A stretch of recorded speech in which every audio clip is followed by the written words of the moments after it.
श्रावणात महिन्यातील पहिला महत्त्वाचा सण म्हणजे नागपंचमी.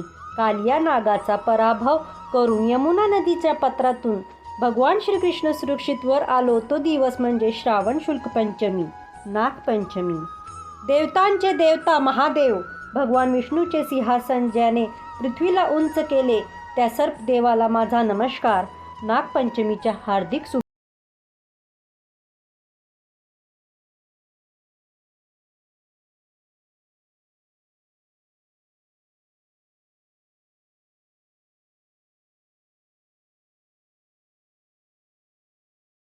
नागपंचमी कधी जाणून घ्या. शुभ मुहूर्त आणि पूजा पद्धत. आणि नागपंचमीच्या दिवशी आपल्याला काय करतात.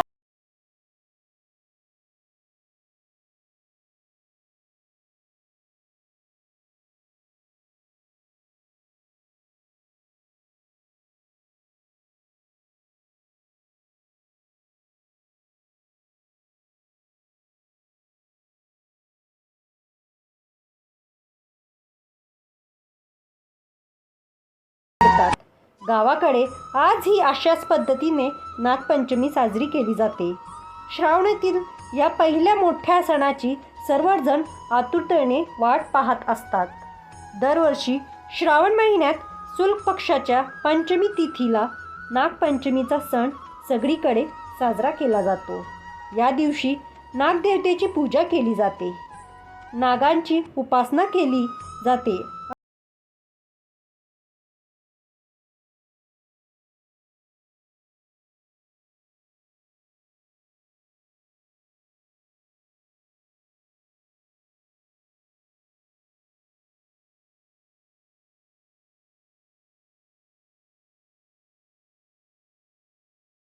आहे यंदा श्रावणातील हा पहिला सण नागपंचमी कधी, नागपंचमीचं शुभ मुहूर्त आणि पूजा पद्धत काय तर ते आपण आज जाणून घेणार आहोत. तर अशा प्रकारची माहिती आज आपण आजच्या व्हिडिओमध्ये पाहणार आहोत. पण त्याआधी व्हिडिओमध्ये पुढे जाण्याआधी जर तुम्हालाही भगवान शंकराचा आणि नागदेवतांचा आशीर्वाद हवा असेल तर व्हिडिओ संपूर्ण बघा. व्हिडिओला एक लाईक नक्की करा आणि चॅनलला सबस्क्राईब करा आणि कमेंट बॉक्समध्ये हर हर महादेव नक्की लिहा. नागपंचमीचा शुभ मुहूर्त चला जाणून घेऊया. यंदा नागपंचमी सण 9 ऑगस्टला शुक्रवारी सर्वत्र साजरा केला जाणार आहे. हिंदू पंचांगानुसार श्रावण महिन्यात शुक्ल पक्षातील पंचमी तिथी 9 ऑगस्टला सकाळी 12:63 सुरू होणार असून ही तिथी 10 ऑगस्टला पहाटे 3:14 समाप्त होईल. या परिस्थितीमध्ये उदय तिथी अनुसार नागपंचमीचा सण 9 ऑगस्टलाच सर्वत्र साजरा केला जाणार आहे. नागपंचमीला पूजा करण्याचा शुभ मुहूर्त हा 9 ऑगस्टला पहाटे 5:47 सुरू होणार असून दुपारी 1 वाजेपर्यंत हा मुहूर्त राहील. या कालावधीमध्ये तुम्ही नागदेवतांची किंवा नागदेवतेची प्रतिमेची पूजा करू शकतात. आता पूजेसाठी लागणारे साहित्य. एका पूजेच्या ताटामध्ये हळदी, कुंकुम, अक्षदा, बेलपत्र याशिवाय तुम्ही दुर्वा आघाडा घेऊ शकता. आणि पूजेसाठी काही फूल, वस्त्र, माळा, उदबत्ती, दिवा आणि नैवेद्यासाठी ज्वारीच्या लाह्या, फुटाणे, दूध आणि पिवळी दागे आहेत. हे दागे बनवण्यासाठी आता आपल्याला पांढरे सूत किंवा पांढरा दोरा घ्यायचा. तो 5 पदरी किंवा 7 पदरी करायचा आणि त्याला हळद ओली करून त्यामध्ये ते भिजत ठेवायचे. तर हे दोरे वारुळावरती पूजा करताना ठेवायचे. आता नंतर मग ते घरी घेऊन प्रत्येक घरातील व्यक्तींच्या हातावरती बांधायचे असतात. आणि पूजेसाठी नागदेवतेची प्रतिमाही लागणार आहे. तर त्यासाठी आपण पाटीवरती नागदेवतेचे चित्र काढायचे आहे. त्यात नाग, नागिन आणि त्यांची पिल्लं असे 5 नागदेवतांचे चित्र काढायचे आहे. तुम्ही कागदवरती काढला तरीही चालेल किंवा मग बरेच जण देवघराच्या शेजारी अशी भीत असेल तर त्यावर सुद्धा गंधाने काढू शकतात. आणि नंतर मग त्यांची पूजा करतात. आणि काही ठिकाणी तर मातीपासून नाग बनवेला असतो आणि नंतर त्यांची पूजा केली जाते. आता नागपंचमीला पूजा करण्याची पद्धत.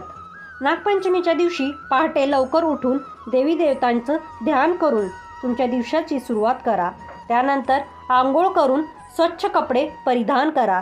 आता सूर्यदेवताला जल अर्पण करा. आता गाईच्या शेणापासून नाग बनवा व उपासाचा संकल्प नागदेवतांना आमंत्रण द्यायचं आहे.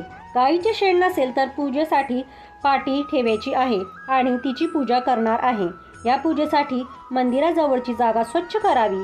तिथे चौरंग किंवा पाट ठेवावा आणि त्या पाटावरती पूजेचे लाल वस्त्र टाकावे आणि त्यावरती मग नागदेवतेची प्रतिमा ठेवावी आणि पाटाभोवती सुंदर अशी रांगोळी काढून घ्यावी आणि पूजा करण्यासाठी बेलपत्र, फुलं नागदेवतावर ते शिपडून जेल अभिषेक घालायचा आहे आणि नंतर मग नागदेवतेला बेलपान फूल अर्पण करायचे. आता शिवजीच्या गळ्यात बसलेल्या नागदेवताला तांब्याच्या भांड्यातून पाणी आणि पितळ्याच्या भांड्यातून दूध अर्पण करा. शक्य असल्यास चांदीचा नाग आणि नागाची जोडी मंदिरात ठेवा आणि त्यांची पूजा करा. यामुळे नागदेवता आणि शिवजी दोघंही प्रसन्न होतात असे मानलं जाते. त्यानंतर अगरबत्ती दिवा लावावा. त्यानंतर मग ज्वारीच्या लाह्या, फुटाणा आणि नागाला प्रिय असलेले दुधाचा नैवेद्य ठेवावा. या नैवेद्य व्यतिरिक्त आपल्या घरी जो नैवेद्य असेल म्हणजेच पुरणाचे ढोळे किंवा मग कानोले असतील अशा प्रकारचा जो नैवेद्य असेल तोही ठेवावा आणि त्यानंतर मग आरती करून घ्यावी व दिवसभर नागाच्या मंत्राचा जप करावा. या दिवशी उपास व जप केल्याने सापांच्या भीतीपासून मुक्ती मिळते असं मानलं जाते आणि आरती करून झाल्यावरती मग आपण नैवेद्य ठेवलेला आहे तो देवापर्यंत पोहोचवण्यासाठी त्यावरती पाणी घालायचं, फिरवायचं आहे. असं केल्याने जो नैवेद्य आहे तो देवापर्यंत पोहोचतो असं म्हटलं जाते. संध्याकाळी नागदेवतांची प्रतिमाची पूजा करूनच उपास सोडावा. तर मित्रांनो, नागपंचमीचा उपास करण्यामागे एक कारण आहे. या विषयासंबंधात एक प्रचलित कथा आहे. नागपंचमीच्या दिवशी मी नसेल हिरवी साडी, नाग भाऊ राया मला पाठवितो गाडी. नागपंचमीच्या दिवशी मी भरीला चुडा, नागा रे भाऊ रायाला तुला नैवेद्य ताजा पेडा. तूच रे रक्षण करी माझ्या आईच्या गोताचा, नागा रे भाऊ रायाला तुला नैवेद्य कडीचा. नागा रे भाऊ राया तुला वाहिला मी लाह्या, तुझ्या दर्शनाला आला शेजारच्या आया बाया. नागा रे भाऊ राया तुला नैवेद्य गुडाचा, आता रक्षण करी माझ्या बंधूच्या कुडाचा. या लोकगीताप्रमाणे नागपंचमीसाठी वेदकालापासून अनेक प्रथा आहेत. असं सांगतात की सतेश्वरी नावाची एक कनिष्ठ देवी होती. सतेश्वर हा तिचा भाऊ होता.